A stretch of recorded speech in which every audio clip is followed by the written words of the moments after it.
Olá, tudo bem? Estamos de volta aqui mais uma vez para darmos continuidade ao nosso estudo da lição deste trimestre. O tema geral da lição, você já sabe, o amor e a justiça de Deus.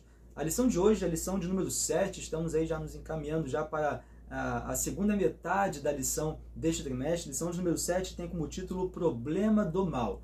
Nós vimos nas lições anteriores, entramos detalhadamente um pouco na questão da justiça de Deus. Falamos no princípio, nas 4 primeiras lições ali talvez, falamos do amor de Deus, depois passamos a abordar um pouco de forma mais detalhada a questão da justiça de Deus e compreendendo que amor e justiça elas andam juntos, são características que andam juntos, não são características opostas. Falei isso em várias lições e vale ressaltar mais uma vez. Nós abordamos então, quando entramos na questão da justiça de Deus, começamos a falar da ira do amor divino. Lembra? A ira do amor divino, a ira como uma resposta adequada ao mal. Então o mal existe e a resposta de amor, a resposta de Deus, a resposta de amor de Deus, uma resposta adequada à existência do mal é a ira de Deus. E aí falamos na lição anterior que o governo de Deus ele está fundamentado na justiça e no juízo. Então justiça e juízo são o fundamento do governo de Deus, pautados no seu amor. Então percebemos de forma mais detalhada a ideia do amor e a justiça andando juntas, não como características opostas. E isso faz com que, falamos na lição anterior, faz com que nós estejamos alegres com o seu juízo. Então o juízo de Deus não deve nos preocupar.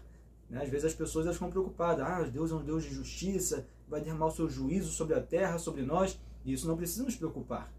Se a nossa resposta ao amor de Deus é uma resposta de amor, que nos leva a obedecê-lo, que nos leva a refletir esse amor também ao nosso próximo, não precisamos nos preocupar. Pelo contrário, o seu juízo deve nos alegrar. Agora, como que nós lidamos com a questão do mal? O mal ele existe aqui nessa terra. E como que nós vamos lidar? E a lição ela vai abordar um pouquinho esse ponto. O problema do mal. É evidente que nós não vamos responder aqui como que o mal surgiu. Nós vimos em algumas lições anteriores, alguns trimestres anteriores, se não me engano no trimestre retrasado, nós falamos sobre o grande conflito. Uma lição que só falou sobre o grande conflito. 13 lições falando só sobre o grande conflito.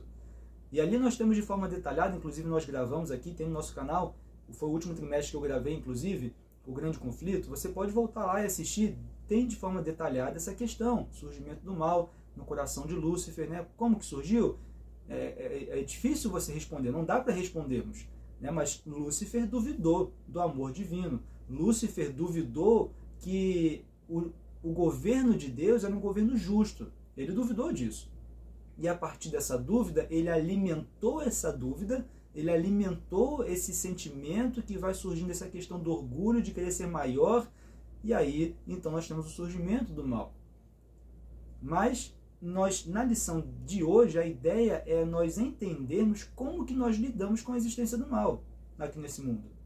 Lá em Apocalipse, capítulo 21, verso 4, que inclusive é o verso dessa semana, Apocalipse 21, verso 4, diz assim: "E lhes enxugará dos olhos toda lágrima, e já não existirá mais morte, já não haverá luto, nem pranto, nem dor, porque as primeiras coisas passaram." Então aqui nós vemos um texto que nos dá esperança de que o mal um dia findará.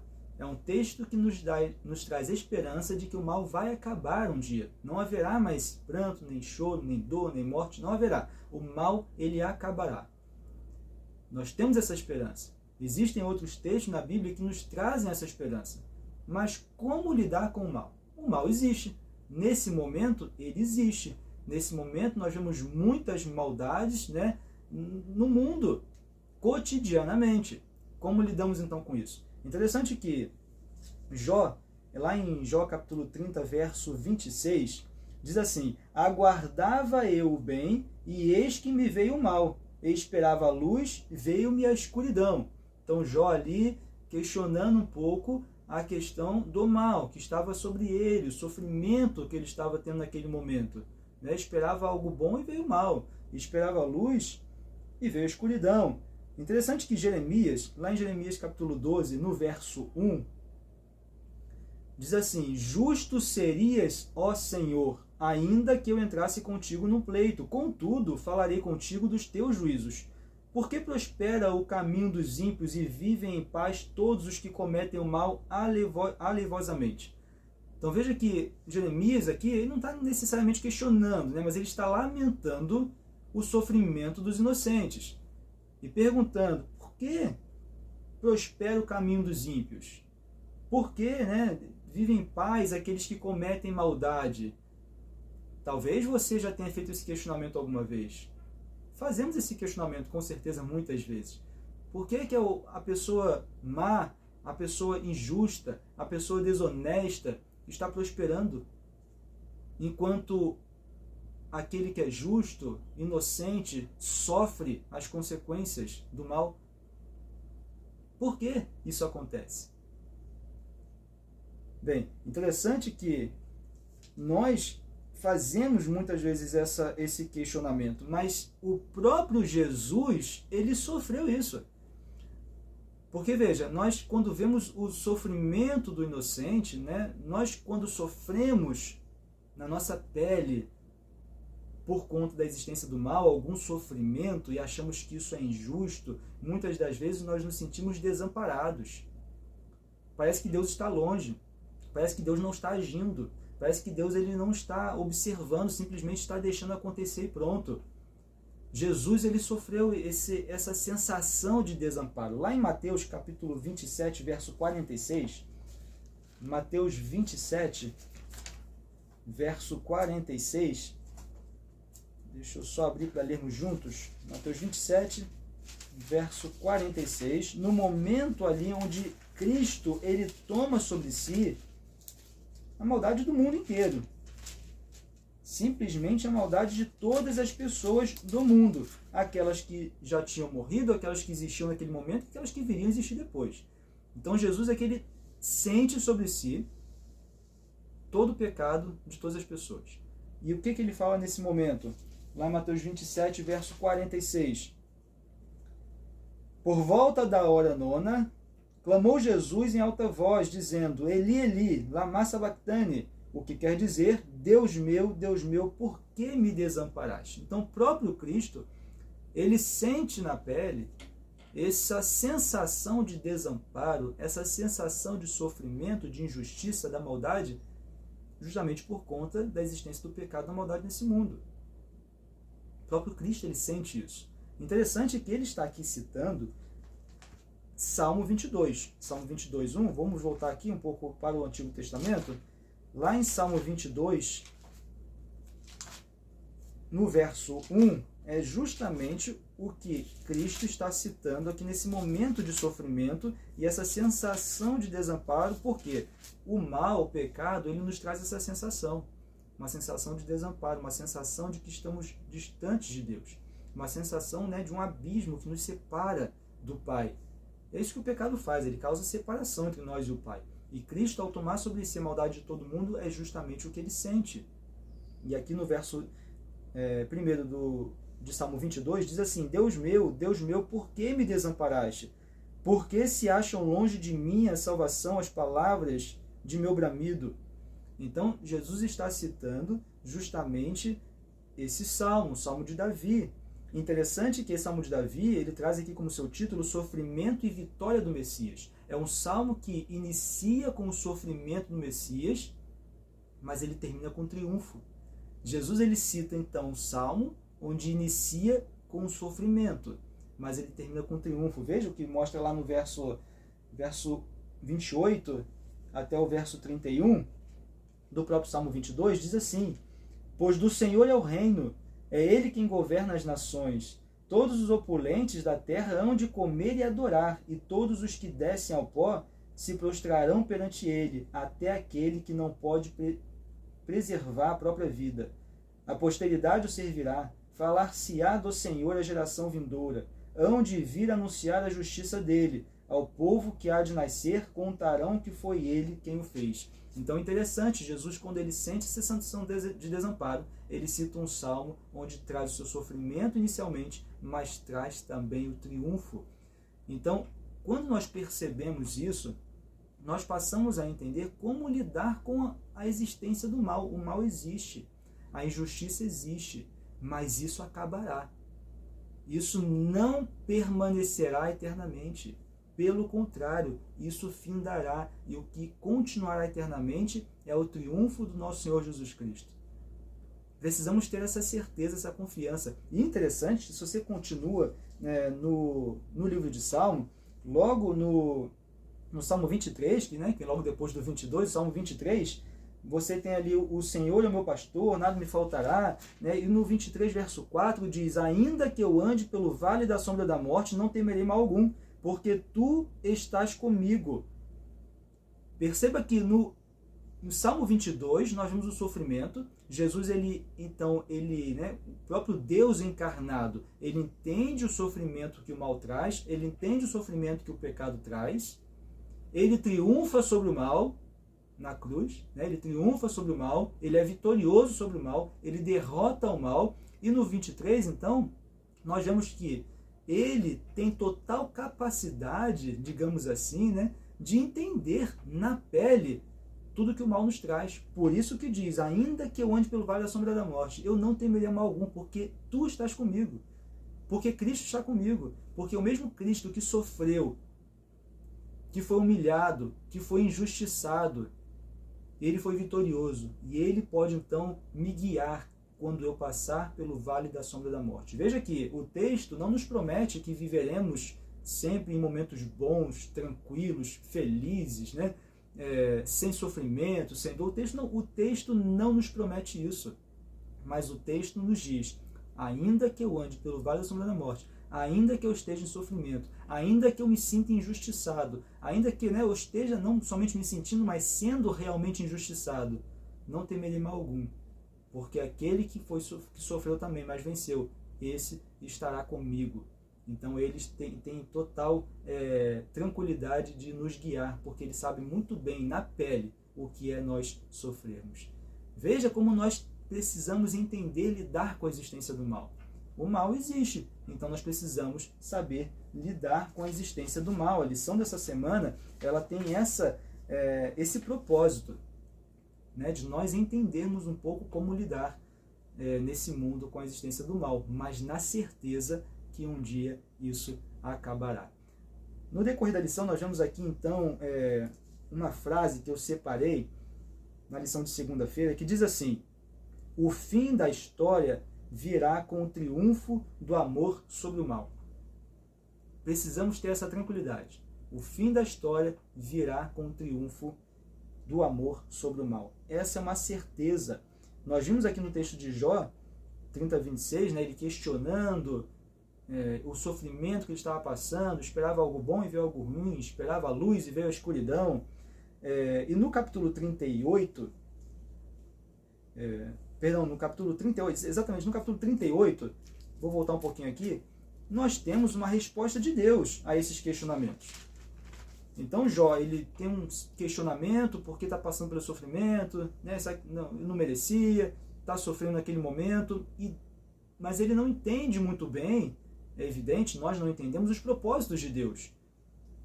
Isso é uma coisa importante. Nós não entendemos os propósitos de Deus. Mas nós vamos ler logo na sequência um outro texto que vai nos ajudar a compreender um pouquinho melhor essa ideia.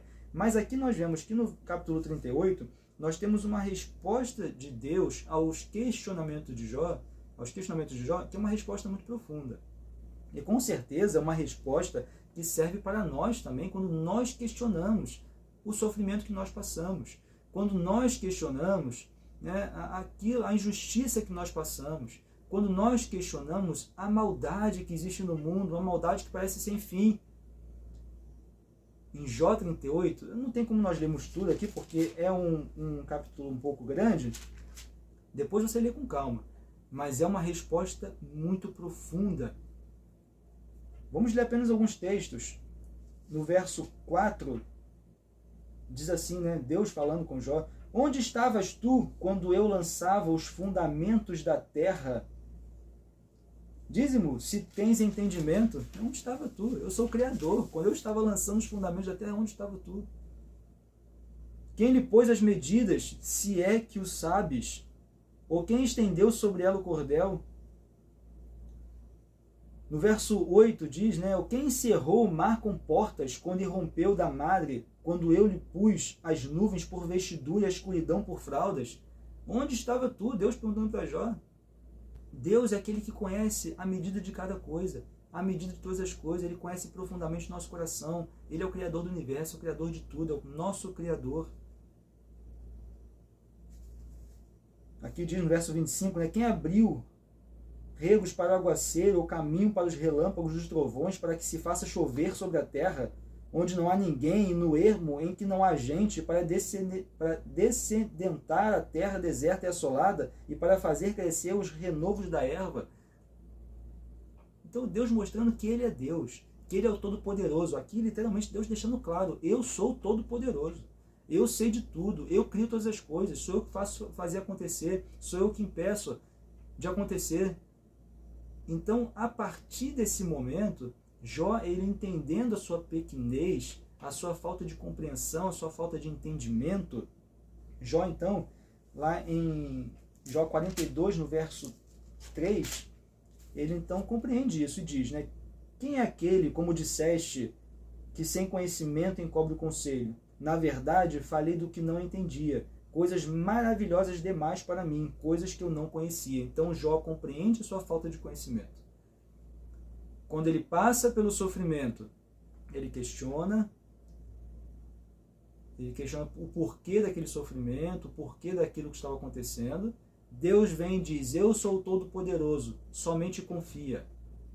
Eu sou o Criador, eu sou o mantenedor. E a partir disso, então, Jó ele compreende que ele é pequeno e não tinha conhecimento e não tinha essa compreensão. E a partir desse momento, então, ele simplesmente entende que precisa confiar. E é assim conosco. Em meio a tanta maldade, nós precisamos aprender a confiar. Precisamos aprender a confiar. Interessante que na lição de terça-feira ela traz uma ideia de teísmo cético. Lá em Isaías, capítulo 55, verso 8 e 9, traz o seguinte texto: porque os meus pensamentos não são os vossos pensamentos, nem os vossos caminhos, os caminhos, diz o Senhor. Os meus caminhos, diz o Senhor. Porque assim como os céus são mais altos do que a terra, assim são os meus caminhos mais altos do que os vossos caminhos, e os meus pensamentos mais altos do que os vossos pensamentos. Eu separei um trecho aqui da lição que diz assim: Deus possui boas razões para agir como faz, mas por causa do nosso conhecimento limitado, não podemos achar que estamos em condições de saber exatamente quais são essas razões. Então, o teísmo cético, né? Nós devemos ser céticos no sentido de nós não vamos, né? O nosso conhecimento é limitado, não temos como compreender, né, todas as boas razões que Deus tem para fazer ou deixar de fazer algo.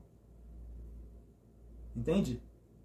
Nossa cabeça é limitada, nossa mente é limitada, nosso conhecimento é limitado. Como diz aqui em Isaías, né? Porque os meus pensamentos não são os vossos pensamentos.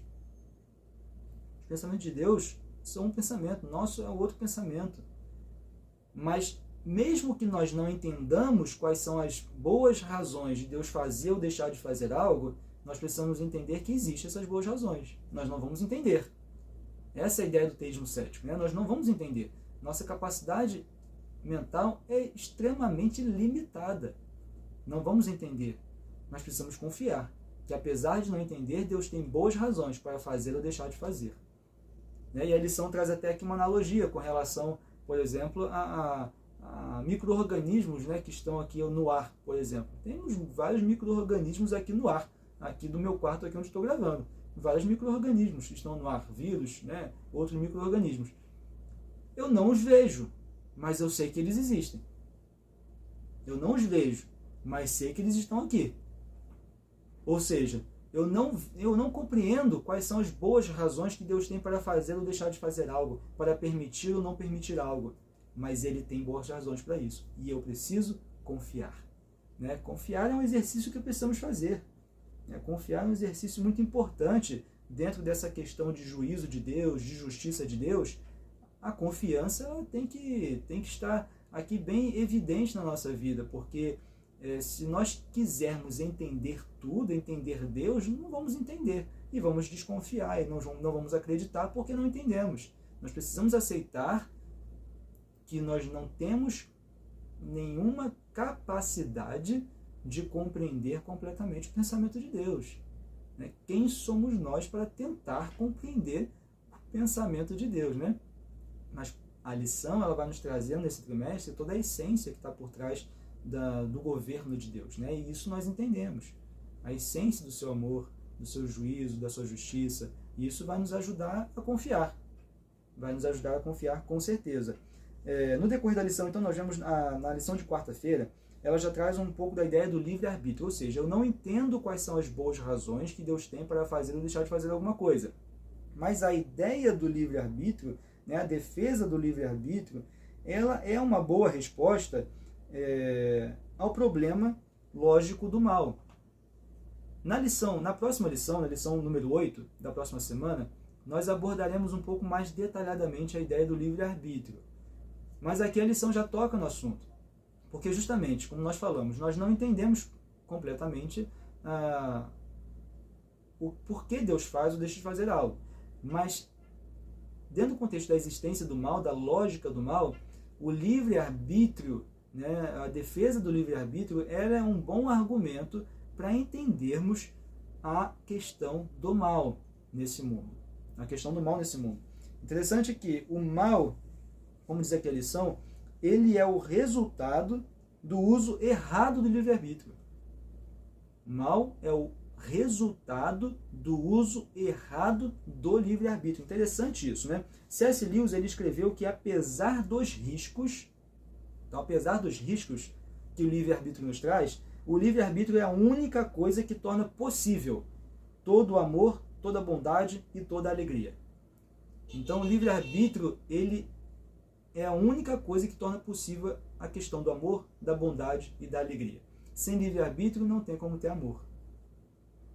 Não um amor verdadeiro. Interessante que Clifford Goldstein, no seu livro Vida Sem Limites, vou até deixar depois aqui como indicação de leitura, vou mostrar depois o livro aqui no final, como indicação de leitura, ele traz uma ideia muito interessante. Ele traz alguns questionamentos. E o questionamento que ele traz é: Deus ele pode todas as coisas? Deus ele pode fazer todas as coisas? A gente geralmente fala que sim, Deus ele pode tudo, é o Todo-Poderoso. Como assim? Que pergunta, Daniel, você está fazendo? Que pergunta boba é essa? Claro que Deus pode todas as coisas. E aí ele faz as seguintes indagações. Podem parecer um pouco bobas, mas nos traz uma reflexão muito profunda sobre essa questão do livre-arbítrio e a existência do amor. Ele traz as seguintes indagações. Por exemplo, ok, Deus pode todas as coisas? Beleza. Então deixa eu perguntar, Deus ele pode criar uma pedra tão grande e tão pesada que ele mesmo não consiga suportar o peso dessa pedra? Ele pode criar uma pedra tão grande, tão pesada que ele mesmo não consiga carregar? Pense na resposta. Perceba que independente da resposta que você me der, você acaba de confirmar que Deus ele não pode todas as coisas. Como assim, Daniel? É simples. Há uma resposta possível é dizer que não, Deus ele não pode criar uma pedra de tamanho tão pesada que ele não possa carregar. Ok, então se você fala que ele não pode criar isso, você acaba de me confirmar que ele não pode todas as coisas. Ao mesmo tempo, se você me fala que ele pode sim criar uma pedra tão grande, tão pesada, que ele mesmo não consiga carregar, você também acaba de me provar que ele não pode todas as coisas, porque se ele pode criar essa pedra, a partir do momento que ele criar essa pedra, ele não poderá suportar o seu peso. Então, independente da resposta, você acaba de me confirmar que ele não pode todas as coisas. Deixa eu perguntar uma outra coisa. Deus ele pode criar um solteirão casado? Ou um casado solteirão? Não pode, porque você tem um limite linguístico, né, aqui dentro desse contexto. Se alguém é casado, não pode ser solteiro. Se alguém é solteiro, não pode ser casado. Ou é um, é outro. Então Deus não pode criar um casado solteirão, a não ser que haja uma modificação de significado linguístico, de palavras. Entende? Então, há limites lógicos e linguísticos criados pelo próprio Deus, dentro da lógica criada por Deus. E onde eu quero chegar com essas perguntas? Deus ele poderia criar seres que fossem obrigados a amá-lo? Entende que o amor ele é algo que deve ser voluntário? Se for obrigado, não é mais amor? Então Deus ele pode criar um ser que seja obrigado a amá-lo? É óbvio que não. Porque se Deus cria seres que fossem obrigados a amá-lo, não seria amor. Porque o amor não pode ser obrigado, o amor tem que ser voluntário. Então o livre-arbítrio, ele é essencial para a existência do amor. Sem livre-arbítrio não existiria amor, porque não seria voluntário. E se não é voluntário, não é amor. Então, a não ser que haja uma mudança linguística aqui, uma mudança de lógica, uma alteração de significados, existem limites lógicos e linguísticos para essa ideia daquilo que Deus ele pode ou não fazer, mas limites criados pelo próprio Deus. Entenda isso. Entenda isso. Então, Deus, ele cria o livre-arbítrio, porque sem livre-arbítrio não tem como ter amor. C.S. Lewis disse isso também. Então, o livre-arbítrio é essencial para compreendermos isso. E o mal, ele é justamente, o surgimento do mal, ele é justamente o mau uso do livre-arbítrio. No coração de Lúcifer, como nós falamos no início, começa a surgir uma dúvida. Tem problema ter dúvida? Não, não tem problema ter dúvida. Tem problema a gente duvidar de alguma coisa? Não tem problema duvidar. Foi problema Lúcifer duvidar do amor de Deus, de que o seu governo era um governo justo, sempre foi um governo justo? Tinha problema Lúcifer duvidar? É evidente que não tinha problema Lúcifer duvidar. A dúvida veio, não tem problema. O problema foi como que ele tratou essa dúvida. Ele começa a alimentar essa dúvida e ele começa a fazer dessa dúvida uma verdade na sua mente, e a partir disso, então, o orgulho sobe, ele quer ser maior que Deus, e aconteceu o que aconteceu. Entende? O problema da dúvida, o problema não foi a dúvida, o problema foi como ele lidou com essa dúvida. Esse foi o grande problema. Então, foi o mau uso do livre-arbítrio que faz o mal surgir. E o mal nesse mundo que a gente vê é justamente o mau uso do livre-arbítrio. O livre-arbítrio faz parte do governo amoroso de Deus. Alguns questionam isso. Será que não é melhor então não ter livre-arbítrio? Eu acabei de dizer. Não, porque sem livre-arbítrio não tem como ter amor. Essa é a questão. E para finalizar a lição, nós temos aqui mais um texto que nós separamos, que diz assim: Deus permite que o mal exista por algum tempo, ainda que o deteste com todas as forças, porque excluir a sua possibilidade excluiria o amor. E destruí-lo antes do momento certo enfraqueceria a confiança que é necessário para que o amor exista. Então o mal, ele vai acabar no momento certo. E não pode acabar com a força. O amor não pode vencer o mal com o uso de força física. Porque aí não vai ser o amor prosperando. Não tem como. Então o mal ele vai cessar no momento certo. Deus está permitindo que o mal exista, mas ele será eliminado no momento certo. Com o amor prosperando, com o amor de Deus vencendo, com o seu governo de amor triunfando sobre o mal. Não com o uso de força física, que aí não é mais amor. Tem gente que quer tudo na força física, ganhar tudo na força física, na raiva. Não é assim que se vence. Não é assim que o governo de Deus funciona. Mas pode ter certeza, o amor de Deus, ele prosperará em cima do mal. O mal será derrotado definitivamente no momento certo. Nós precisamos confiar.